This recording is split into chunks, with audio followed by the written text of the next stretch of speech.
Hello everyone, how are you doing? I hope you are all doing great. My name is Annelie and I am new here in Barcelona. And today's video ay tungkol po sa preparation namin pag-travel papuntang Spain at ang mga documents na inihanda namin. But before that, please subscribe to my channel and hit the bell notification so that you will have an updates of my future videos. Ito na po ang video ng preparation namin at ang mga documents na inihanda namin papuntang Spain. Watch this!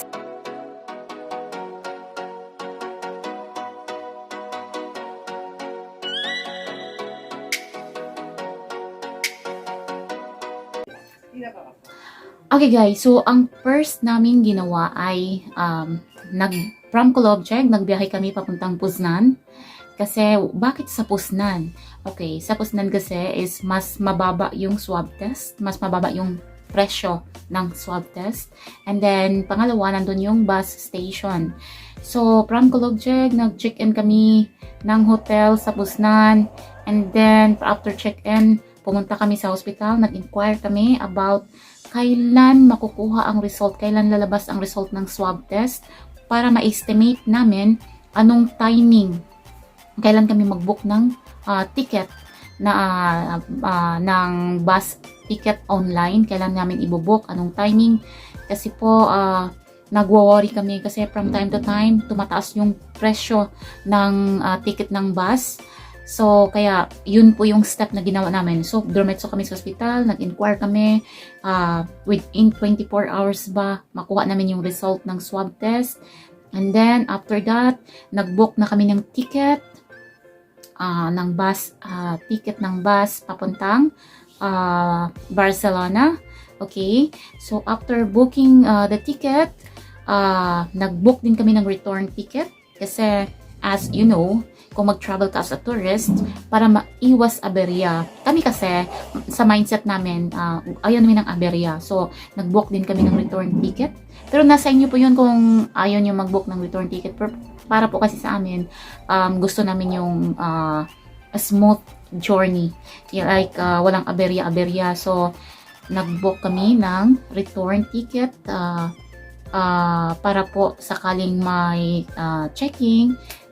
Kasi so, kung may checking, ay pakita namin kung hanapin yung return ticket namin, ay mayroon kaming ipapakita.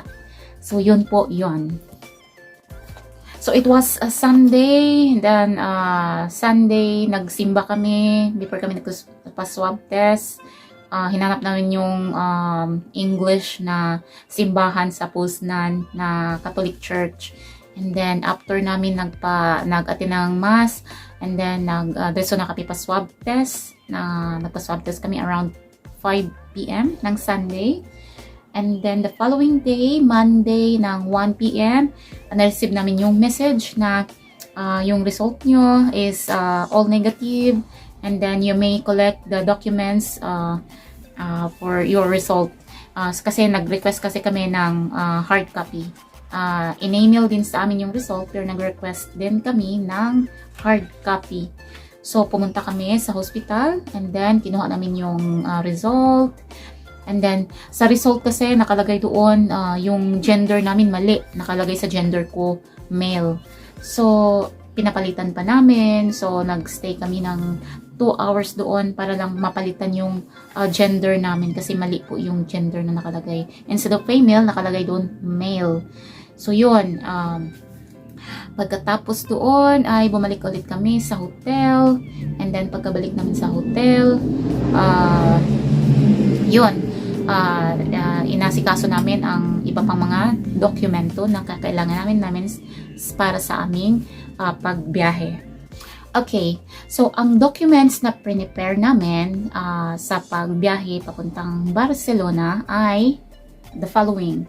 Okay, so of course, passport. Okay, make sure na ang passport mo matagal pa ma-expired.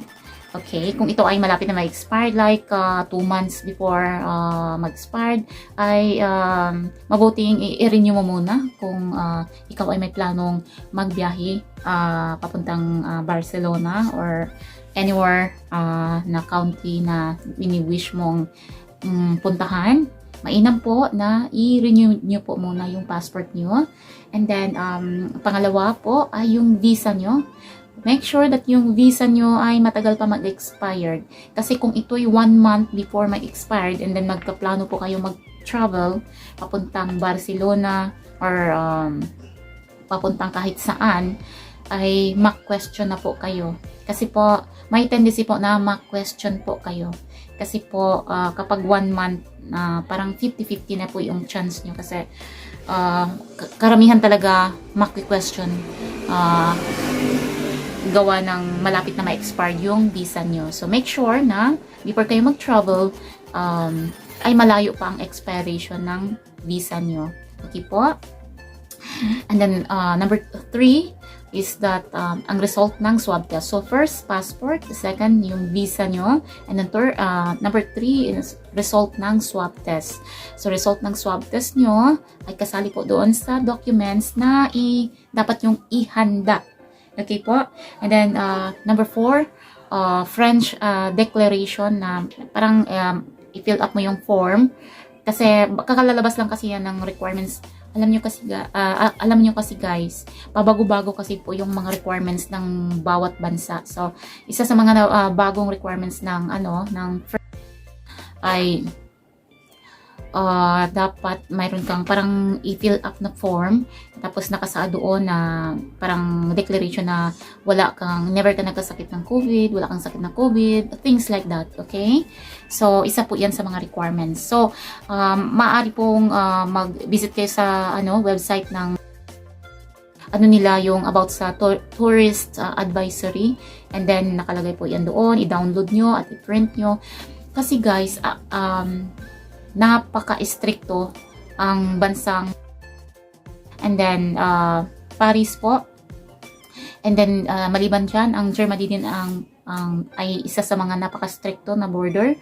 So para po maiwasan na maaberya kayo, gusto nyong matuloy-tuloy yung biyahe nyo, ay maganda na kompleto yung documents nyo. So be alert, be attentive kung ano po yung mga documents na, kasi ina-update nila yan from time to time kung ano po yung mga requirements sa mga tourist na papasok sa kanilang country. So maaari pong i-visit nyo yung mga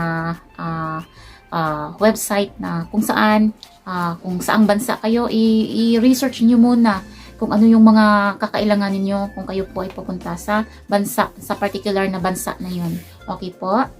And then, of course, ticket. Number 5 is ticket. Yung ticket nyo na nabook online sa Flix, kung ano man yung gusto nyong bus na sasakyan papunta sa amin, kasi maganda masyado yung Flix bus.